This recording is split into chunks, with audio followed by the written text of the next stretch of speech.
આજે રાંદેર વિસ્તારમાં ભાનકી સ્ટેડિયમ પાસે આવેલ રોડ પર એક શ્રમજીવી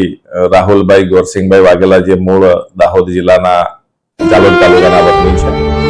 તેમની ઉંમર 27 વર્ષની છે અને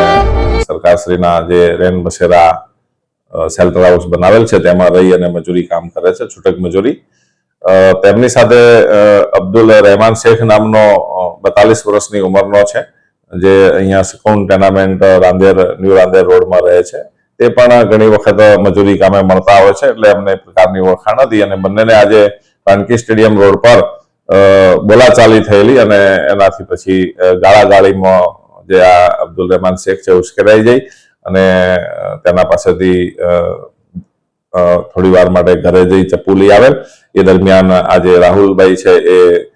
બાજુના ફળિયામાં બાંકડા ઉપર બેઠા હતા. એ દરમિયાન તેઓએ ચપ્પુ વતી તેમને પીઠના ભાગે,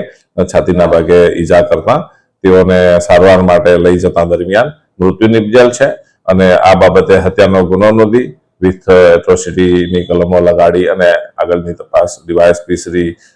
SC/ST સેલ એટ્રોસિટી સાહેબ નાઓ સંભાળેલ છે અને આરોપીને